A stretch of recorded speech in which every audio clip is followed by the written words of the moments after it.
हमारे डिस्कशन को जारी रखने से पहले मुझे इवेंट की डेफिनेशन बताना ज़रूरी है। What do we mean by event?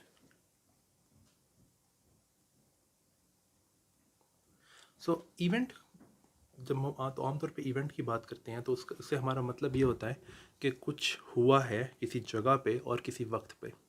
तो इवेंट को हम फिज़िक्स में इस तरह से डिफ़ाइन करते हैं कि it's just a point in space time, यानी कि एक ऐसा पॉइंट जिसके स्पेस कोऑर्डिनेट्स भी हों और जिसका टाइम कोऑर्डिनेट भी हो।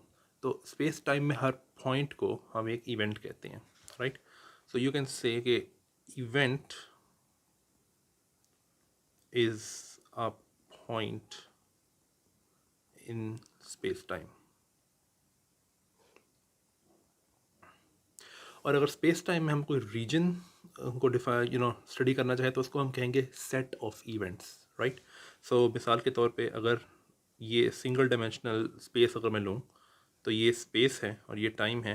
तो इसमें अगर मैं कोई एक पॉइंट चुनता हूँ तो इसका एक टाइम कोऑर्डिनेट होगा, सपोज करें इसको मैं टी नॉट कहता हूँ, और इसका एक स्पेस कोऑर्डिनेट होगा जिसको मैं एक्स नॉट कहूँगा। अगर हमारे पास ज़्यादा डायमेंशन हो स्पेस की तो ऑब्वियसली इसके सब फॉर एग्जांपल अगर टू डायमेंशनल स्पेस हो तो इस इवेंट का एक वाई कोऑर्डिनेट भी होगा अगर मैं वाई एक्सिस को भी शामिल कर लूँ, और अगर मैं जेड एक्सिस को भी शामिल कर लूँ तो फिर इसका एक जेड कोऑर्डिनेट भी होगा। तो अगर मैं कहूँ कि इवेंट के कोऑर्डिनेट्स तो उसका मतलब है time coordinate, space coordinates, right? तो ये इवेंट के कोऑर्डिनेट्स होते हैं। अगर मेरे पास एक जेड एक्सिस भी है तो फिर उसमें मुझे जेड कोऑर्डिनेट भी ऐड करना पड़ेगा। कुछ रेफरेंसेस जो हैं वो इवेंट के कोऑर्डिनेट्स को इस तरह से लिखते हैं, यानी कि वो टाइम कोऑर्डिनेट को अकेला नहीं लिखते बल्कि उसको सी से मल्टीप्लाई करके लिखते हैं। और ये अप्रोच हम आगे जाके यूज़ करेंगे। इसकी रीज़न ये होती है कि टाइम और स्पेस के जो यूनिट्स हैं वो डिफरेंट हैं, लेकिन अगर आप टाइम कोऑर्डिनेट को स्पीड से मल्टीप्लाई कर दो, स्पीड ऑफ लाइट से, तो फिर ये जो सी टाइम्स टी है इसके जो यूनिट्स हैं वो जो दूसरे कोऑर्डिनेट्स हैं एक्स वाई और जेड उनके यूनिट्स जैसे हो जाते हैं। ओके, इवेंट से हमारा मतलब है कि any point in space time. लेकिन जैसा कि हमने देखा है अपने पिछले लेक्चर्स के अंदर कि स्पेस और टाइम के जो कोऑर्डिनेट्स हैं वो डिफरेंट रेफरेंस फ्रेम्स में डिफरेंट हो सकते हैं। हमने देखा कि लेंथ्स जो हैं वो चेंज हो सकती हैं रेफरेंस डिफरेंट रेफरेंस फ्रेम्स के अंदर। और ऐसा भी हो सकता है कि जो टाइम्स हैं दो इवेंट्स के दरमियान वो टाइम्स डिफरेंट हो सकते हैं दो रेफरेंस फ्रेम्स के अंदर। तो एक क्वेश्चन ये जनरल जो उठता है जो कि बहुत इंपॉर्टेंट क्वेश्चन है वो ये है कि क्या दो रेफरेंस फ्रेम्स में एक ही इवेंट के जो कोऑर्डिनेट्स हैं क्या हम उनको रिलेट कर सकते हैं आपस में? इसका एक आंसर है जो कि रिलेटिविटी के से पहले वाले एरा से भी हमें मिलता है, और एक और आंसर है जो कि हमें रिलेटिविटी के अंदर भी मिलता है। तो पहले हम उस आंसर को स्टडी करते हैं जो कि हम रिलेटिविटी से पहले वाले एरा में देख सकते हैं कि इस क्वेश्चन का आंसर क्या है। तो उस आंसर का जो नाम है वो है गैलीलियन ट्रांसफॉर्मेशंस।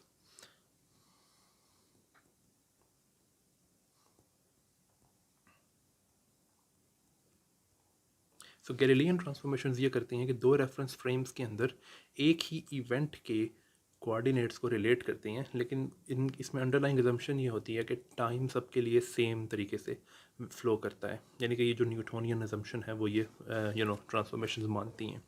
तो सपोज़ करते हैं कि हम स्टैंडर्ड सेटिंग के अंदर दो रेफरेंस फ्रेम्स को कंसिडर करते हैं और एक रेफरेंस फ्रेम जो होगा वो एक्स डायरेक्शन में मूव कर रहा है with respect to the other reference frame. Suppose करें कि हमारे पास एक ये रेफरेंस फ्रेम है एस रेफरेंस फ्रेम और दूसरा reference frame S prime reference frame है, इसको मैं यहाँ लिखता हूँ। अब सपोज़ करते हैं कि हमारे पास यहाँ पे एक इवेंट है जिसको मैं फी से रिप्रेजेंट करूँगा, राइट? इस इवेंट के जो क्या कहते हैं कोऑर्डिनेट्स होंगे, ऑब्वियसली वो टाइम और स्पेस कोऑर्डिनेट्स होंगे। इसका अगर मैं स्पेस कोऑर्डिनेट देखूँ एक्स प्राइम फ्रेम में तो वो है एक्स प्राइम, राइट? और अगर इसी इवेंट का मैं एक्स कोऑर्डिनेट देखूँ एस, थोड़ा सा नीचे बनाना चाहिए एस फ्रेम के अंदर, तो इसको मैं कहूँगा एक्स, राइट? और हम जो कि स्टैंडर्ड सेटिंग की बात कर रहे हैं तो हम ये अज्यूम करेंगे कि जब टी टाइम ज़ीरो था तो दोनों रेफरेंस फ्रेम्स के जो ऑरिजिन्स हैं वो कोइंसीड कर रहे थे और उस वक्त उनकी क्लॉक्स जो हैं वो सिंक्रोनाइज हो गई थी। सो अब रेफरेंस फ्रेम एस प्राइम जो है अगर वो वी वेलोसिटी से मूव कर रहा है एक्स डायरेक्शन के अंदर, ये एक्स डायरेक्शन है, एक्स डायरेक्शन के अंदर मूव कर रहा है वी वेलोसिटी से विद रिस्पेक्ट टू एस, तो इसका मतलब ये है कि ये जो डिस्टेंस है इनके दोनों ओरिजिन्स के दरमियान, ये distance simply v times t है। तो इसका मतलब ये है कि आप ये देख सकते हो कि ये जो टोटल डिस्टेंस x है ये इक्वल है वी टी और x प्राइम के सम के इक्वल है ये, राइट। तो इसका मतलब ये है कि x is equal to x prime plus v t, लेकिन इसका मतलब ये है कि x prime is equal to x minus v t. तो हमने क्या किया है कि हमने x प्राइम को, यानी जो कि इवेंट का x कोऑर्डिनेट है s प्राइम फ्रेम के अंदर, उसको हमने एक्सप्रेस किया है इवेंट के कोऑर्डिनेट्स जो s फ्रेम के अंदर हैं, यानी कि x और t के टर्म्स के अंदर। बाकी कोऑर्डिनेट्स की ट्रांसफॉर्मेशंस ट्रिवियल हैं, क्योंकि हमें पता है कि y डायरेक्शन में कोई मूवमेंट नहीं हो रही है s प्राइम और s के बीच में रिलेटिव, तो y prime is equal to y, यानी कि इवेंट का जो y coordinate s prime frame में होगा वही कोऑर्डिनेट s फ्रेम में होगा, और यही काम हम z कोऑर्डिनेट के लिए भी कर सकते हैं। और अंडरलाइंग अजम्पशन ये है कि टाइम सबके लिए सेम तरीके से फ्लो करता है, तो इसका मतलब है कि t prime is equal to t। तो ये जो सेट ऑफ ट्रांसफॉर्मेशन रूल्स हैं इनको हम कहते हैं गैलीलियन ट्रांसफॉर्मेशंस।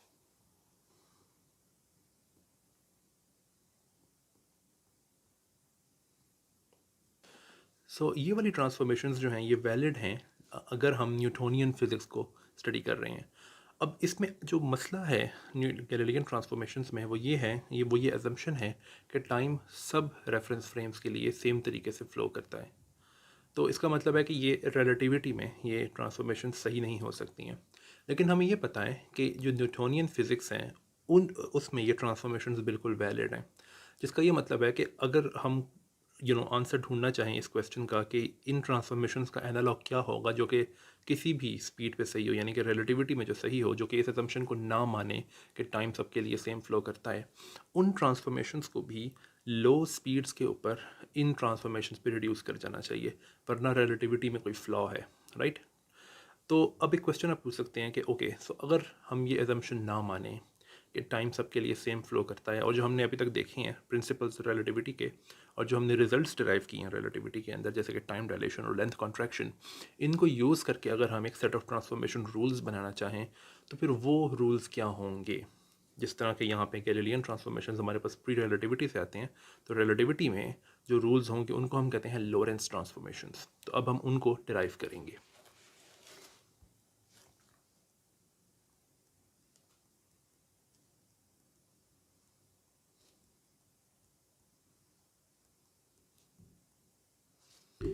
सो लॉरेंस ट्रांसफॉर्मेशंस जो हैं उनको स्टडी करना, उनको डिराइव करना में कोई मुश्किल नहीं है। उसकी सेटिंग एग्जैक्टली सेम उसी तरीके से है जिस तरह से जो डेरिवेशन होती है गैलीलियन ट्रांसफॉर्मेशंस की, उसमें जो सेटिंग होती है। लेकिन यहाँ पे कुछ की डिफरेंसेस होंगे जो कि हम वो की डिफरेंसेस ये होंगे कि हम रिलेटिविटी में डिराइव किए गए दो रिजल्ट्स, बल्कि सिर्फ एक रिज़ल्ट जो कि है जो लेंथ कॉन्ट्रैक्शन है, उस रिज़ल्ट को यूज़ करेंगे, और हम प्रिंसिपल ऑफ रिलेटिविटी को भी यूज़ करेंगे। मैं आपको दिखाता हूँ कि ये कैसे होता है। तो हम सेम सेटिंग के साथ जाते हैं कि हमारे पास दो रेफरेंस फ्रेम्स हैं, एस फ्रेम और एस प्राइम फ्रेम, और अगेन हमारे पास एक इवेंट है जो कि एस प्राइम फ्रेम के अंदर है, right. Sorry, S prime frame के अंदर नहीं है, बल्कि ये इवेंट कहीं पे भी है, लेकिन उसका जो x coordinate ex prime frame में है वो है एक्स प्राइम, राइट। और इसी इवेंट का जो कोऑर्डिनेट एक्स एस फ्रेम के अंदर होगा उसको मैं अगेन एस एक्स कहूँगा। और बिल्कुल पहले की तरह मैं ये एज्यूम करूँगा कि ये दोनों जो फ्रेम्स ऑफ रेफरेंस हैं उनके ओरिजिन्स कोइंसाइड कर रहे थे जब टाइम ज़ीरो था, और उनके बाद उसकी क्लॉक्स जो हैं उनकी सिंक्रोनाइज हो गई थी। सो मैं ये एज्यूम करूँ, बल्कि ये देख सकता हूँ कि इनके जो ओरिजिन्स के दरमियान का डिस्टेंस है टाइम टी पे, टी जो है वो टाइम है एस फ्रेम के अंदर। सो उसमें ये जो डिस्टेंस है ये वी टी है, जबकि जो एस प्राइम फ्रेम है वो वी स्पीड से मूव कर रहा है एक्स डायरेक्शन के अंदर, या एक्स डायरेक्शन के अंदर वी वेलोसिटी से मूव कर रहा है with respect to S frame. So again हमें ऐसा लगेगा, शायद हमें ऐसा लग रहा हो कि जो एक्स डिस्टेंस है ये इक्वल है we t plus x prime, but यहाँ पे फ्लॉ है। एक फ्लॉ ये है, इस रीजनिंग में फ्लॉ ये है कि ये जो डिस्टेंस है एक्स प्राइम, ये डिस्टेंस एस प्राइम फ्रेम के अंदर है। लेकिन हमें यह पता है रिलेटिविटी में, हमने पिछले कुछ लेक्चर्स में ये डिराइव किया था कि लेंथ जो है वो कॉन्ट्रैक्ट कर जाती है अगर आप उसको किसी और रेफरेंस फ्रेम में देखो। यानी कि जिस रेफरेंस फ्रेम में एक लेंथ जो है, जिसको हम प्रॉपर लेंथ, मैंने आपको डिफाइन किया था कि प्रॉपर लेंथ का मतलब क्या होता है, प्रॉपर लेंथ कॉन्ट्रैक्ट कर जाती है अगर हम उसको किसी और रेफरेंस फ्रेम से देखें। और हमने ये डिराइव किया था कि जो लेंथ कॉन्ट्रैक्ट होती है वो इस फार्मूला के तहत होती है, सॉरी, कि L prime is equal to L divided by gamma, where gamma is 1 minus v square over c square। तो अब इसको यूँ भी लिख सकते हो कि L prime is 1 minus v square over c square multiplied by L, लेकिन इसको L over gamma लिखना ज़्यादा कॉम्पैक्ट नोटेशन है। तो इसका मतलब ये है कि ये जो लेंथ है एक्स, ये जो भी लेंथ है, ये एस फ्रेम में एक्स प्राइम नहीं होगी, बल्कि ये होगी x prime divided by gamma, where gamma की डेफिनेशन मैंने आपको बता दी है। तो इसका मतलब ये है कि हम ये कह सकते हैं कि x is equal to v t plus x prime divide by gamma, right. So ये की डिफरेंस है लॉरेंस ट्रांसफॉर्मेशन और गैलीलियन ट्रांसफॉर्मेशन में। सो मैं ये लिख सकता हूँ कि x is equal to v t plus x prime divided by gamma, जिसका ये मतलब है कि x prime is equal to gamma into x minus v t. So अब आप देख सकते हो कि ये जो ट्रांसफॉर्मेशन रूल है ये रिलेटिविटी के साथ कंसिस्टेंट है। और दूसरी बात ये है कि अगर हम इसको कंपेयर करें उस रिज़ल्ट से जो कि गैलीलियन ट्रांसफॉर्मेशंस के अंदर था, तो वो था x prime is equal to x minus v t. ये गैलीलियन ट्रांसफॉर्मेशंस यानी कि जी टी, इसको मैं छोटा करके लिख रहा हूँ, गैलीलियन ट्रांसफॉर्मेशंस में ये रिज़ल्ट था। ये रिज़ल्ट बहुत रिजेंबल करता है इस रिज़ल्ट से, सिर्फ जो डिफरेंस है वो गैमा का है। और ये इतना डिफ़िकल्ट नहीं होना चाहिए ये देखना कि ये रिज़ल्ट क्यों कॉरिस्पॉन्ड करता है रिलेटिविटी वाले रिज़ल्ट से। वो इसलिए कॉरिस्पॉन्ड करता है क्योंकि अगर मैं गैमा की डेफिनेशन देखूँ तो वो है 1 minus v square over c square. लेकिन अगर v बहुत छोटा हो c से तो इट जस्ट बिकम्स 1, राइट। तो इसका मतलब है कि ये जो गैमा वाला फैक्टर है it just becomes 1 when speeds are really really small, जो कि इसका मतलब है कि जो हम गैलीलियन ट्रांसफॉर्मेशंस की डोमेन ऑफ वैलिडिटी में जा रहे हैं, तो ये जो रिलेटिविटी वाला रिजल्ट है वो बिल्कुल सही तरीके से रिड्यूस हो जाता है गैलीलियन ट्रांसफॉर्मेशन वाले रिजल्ट पे। तो अभी तक कोई मसला नहीं दिख रहा है हमें। इसके अलावा अगर हम ये देखें कि वाई और जेड कोऑर्डिनेट्स किस तरह से चेंज होने चाहिए इस पी इवेंट के S of S prime frame के अंदर, तो आंसर है कि अगेन वाई और जेड डायरेक्शंस में कोई मूवमेंट नहीं हो रही है। इसका ये मतलब है कि वाई और जेड कोऑर्डिनेट्स जो हैं इस इवेंट के पी के, ये दोनों सेम होने चाहिए। सो इसका मतलब ये है कि y prime is equal to y and z prime is equal to z. तो यहाँ पे ये चेक करने की ज़रूरत भी नहीं है कि क्या ये गैलीलियन ट्रांसफॉर्मेशंस पे रिड्यूस होते हैं लो स्पीड्स पे, बिकॉज ये एग्जैक्टली गैलीलियन ट्रांसफॉर्मेशंस जैसे हैं। लास्ट क्वेश्चन ये उठता है कि इस इवेंट पी के टाइम कोऑर्डिनेट जो है एस प्राइम फ्रेम में और एस फ्रेम में ये किस तरह से रिलेटेड है एस टी प्राइम, यानी कि टी प्राइम और टी। वेल इसका आंसर ढूंढना जो है उसके लिए हमें ढूंढने के लिए हमें प्रिंसिपल ऑफ रिलेटिविटी यूज़ करना पड़ेगा। तो प्रिंसिपल ऑफ रिलेटिविटी ये कहता है कि जो फिजिकल लॉज हैं they are same in any inertial observer. तो अभी तक हुआ ये है कि हमने दो इनर्शियल फ्रेम्स देखे, एस और एस प्राइम फ्रेम, और हो ये रहा है कि एस के relative S prime frame move कर रहा है स्पीड से वी वेलोसिटी से एक्स डायरेक्शन के अंदर।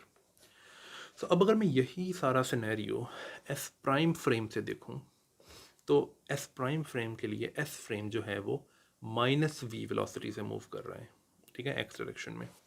इसका मतलब ये है कि अगर मैं इसी फार्मूला को ये जो फार्मूला है इसको अगर मैं देखूं कि मैं एस और एस प्राइम के रोल्स को स्विच कर दूं, तो मेरे पास जो फार्मूला आना चाहिए वो है एस वो आना चाहिए x is equal to gamma x prime plus v times t, क्योंकि सॉरी टी प्राइम, वो इसलिए क्योंकि अगर मैं एस और एस प्राइम के रोल्स को स्विच करूँगा तो एक्स और एक्स प्राइम आपस में स्विच हो जाएंगे। अगर टी है फार्मूला के अंदर और टी प्राइम है वो भी स्विच हो जाएंगे आपस में, और वी जो है वो माइनस वी पे चला जाएगा, बिकॉज वी जो था वो वेलोसिटी थी एस प्राइम की एस के रिलेटिव, लेकिन अगर मैं एस प्राइम फ्रेम से देख रहा हूँ तो उसमें जो वेलोसिटी है एस की वो है माइनस वी। अच्छा, इसमें एक इंटरेस्टिंग बात यह है कि गैमा जो है वो है 1 - v²/c²। तो अगर मैं v को -v कर देता हूँ तो उससे वो गैमा ही रहेगा, वो चेंज नहीं होगा, बिकॉज इसमें सिर्फ v² आ रहा है। v² चेंज नहीं होता अगर आप v को -v कर दो, इसलिए मैंने गैमा को बिल्कुल चेंज नहीं किया है।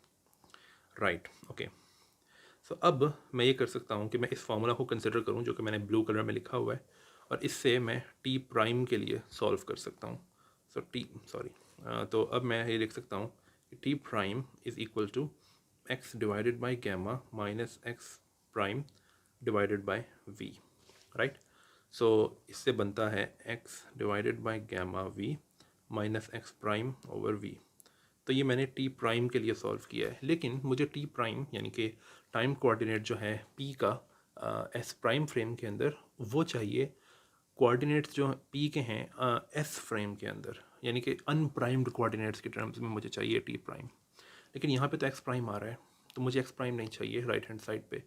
लेकिन मेरे पास एक्स प्राइम का एक्सप्रेशन है जो कि हमने पहले फार्मूला में देखा था, यानी कि इस फार्मूला के अंदर, ये वाला फार्मूला। तो मैं ये एक्सप्रेशन यूज़ कर सकता हूँ एक्स प्राइम का, and let's see what happens. So it's x divided by v gamma minus gamma x minus vt divided by v. So this is x over v gamma minus gamma x over v plus gamma t, right? So ये बनता है gamma t plus x over v 1 over gamma minus gamma. Okay, so this is gamma t plus x over v 1 minus gamma square divided by gamma. सो ये जो bracket में term है इसको हम calculate करते हैं और देखते हैं क्या आता है। 1 minus gamma square over gamma, तो ये बनता है 1 minus 1 minus v square over c square divided by gamma। तो ये इक्वल है 1 minus v square over c square minus 1 divided by 1 minus v square over c square, और फिर this whole thing divided by gamma. So ये कुछ भी नहीं है सिवाय minus v square over c square into gamma square divided by gamma, और ये इक्वल है minus v square over c square times gamma के। तो ये रिज़ल्ट मैं ऊपर ब्लू वाले एक्सप्रेशन में रख सकता हूँ, और मेरे पास फिर बनेगा t prime is equal to gamma t plus x over v minus v square over c square gamma. So इसको मैं सिंप्लीफाई करके अगर लिखूँ तो बनता है t minus v x over c square, and this is the formula for t prime. तो अब मैंने टी प्राइम को एक्सप्रेस कर दिया है अनप्राइम्ड कोऑर्डिनेट्स में, यानी कि टाइम और एक्स कोऑर्डिनेट्स की टर्म्स में। सो अगर मैं टोटल लोरेंस ट्रांसफॉर्मेशन के फार्मूलाज को एक साथ लिखूँ तो मेरे पास बनता है x is equal to gamma x minus v t y prime is equal to y, z prime is equal to z, and t prime is equal to gamma t minus v x over c square, right? दूसरी बात ये कि अभी तक मैंने ये confirm नहीं किया कि ये जो टी प्राइम की ट्रांसफॉर्मेशन वाला एक्सप्रेशन है क्या ये भी रिड्यूस होता है गैलीलियन ट्रांसफॉर्मेशन वाले एक्सप्रेशन में। तो गैलीलियन ट्रांसफॉर्मेशन में हमने कहा था कि t prime is equal to t, तो क्या स्लो स्पीड्स के लिए टी प्राइम की ट्रांसफॉर्मेशन वाला एक्सप्रेशन गैलीलियन ट्रांसफॉर्मेशन की इक्वेशन पे रिड्यूस होता है या नहीं। वेल ये देखना बहुत आसान है कि ये वाकई में रिड्यूस होता है। वो इसलिए क्योंकि अगर हम इसको इस तरह देखें कि अगर हम ये कहें कि v ओवर सी के ऑर्डर वाली टर्म्स को हम रखेंगे, लेकिन v square over c square वाली ऑर्डर की जो टर्म्स हैं इसको हम डिस्कार्ड करेंगे। ये आपकी मर्ज़ी है कि आप कौन सी टर्म्स डिस्कार्ड करना चाहते हो और कौन सी नहीं। अगर आप v ओवर सी के ऑर्डर वाली टर्म्स डिस्कार्ड करना चाहते हो तो फिर आप ये कर सकते हो कि गैमा जो कि है 1 minus v square over c square, तो ये देखना बहुत आसान है कि when v is much much less than c, और आप कहते हो कि इग्नोर v ओवर c, तो इसको ज़ीरो कर दो आप। इसको अगर आप ज़ीरो पुट कर दो तो इट बिकम्स जस्ट 1, राइट। तो गैमा बिकम्स 1, और v x over c square जो है इसके अंदर ये वाली जो टर्म है, so it also goes to zero, it also goes to zero because इसके अंदर वी ओवर सी मौजूद है। तो इसका मतलब ये है कि जो टी प्राइम है it goes to when v square v is much much less than c, it goes to t. इसका मतलब ये है कि t prime is equal to t, क्योंकि गैमा 1 है और ये टर्म तो बिल्कुल ज़ीरो है। तो वी, तो आप कैसे देख सकते हो कि t prime is equal to t when v is much much less than c. तो डेफिनेटली ये जो लॉरेंस ट्रांसफॉर्मेशंस हैं ये गैलीलियन ट्रांसफॉर्मेशंस पे रिड्यूस होती हैं। तो ये बहुत इंपॉर्टेंट सेट ऑफ ट्रांसफॉर्मेशंस है जो हमने डिराइव किया है। इसके बारे में एक बात ये कि ऑब्वियसली एक्स डायरेक्शन के बारे में कोई स्पेशल बात नहीं है। आप बिल्कुल सिमिलर ट्रांसफॉर्मेशंस वाई डायरेक्शन में अगर मोशन हो रहा हो या जेड डायरेक्शन में अगर मोशन हो, दोनों दो रेफरेंस फ्रेम्स के रिलेटिव, दो रेफरेंस फ्रेम का रिलेटिव मोशन जो है वो अगर वाई या जेड डायरेक्शन में हो तो आप उनके लिए भी लॉरेंस ट्रांसफॉर्मेशंस डिराइव कर सकते हो। फॉर एग्जांपल अगर मोशन जेड डायरेक्शन में हो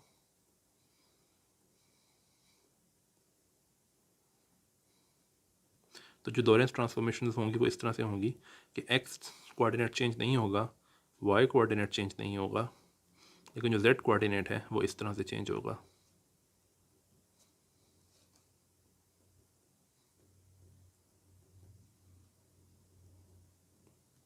राइट तो ऑब्वियसली एक्स डायरेक्शन के बारे में कुछ भी स्पेशल नहीं है, लेकिन ज़्यादातर जो लॉरेंस ट्रांसफॉर्मेशन के रिजल्ट्स दिए जाते हैं वो एक्स डायरेक्शन में मोशन के लिए दिए जाते हैं। सो ये बहुत इंपॉर्टेंट सेट ऑफ ट्रांसफॉर्मेशंस है और इससे हम कुछ बहुत इंपॉर्टेंट रिजल्ट्स को डिराइव करेंगे नेक्स्ट वीडियो के अंदर। So until the next video, bye.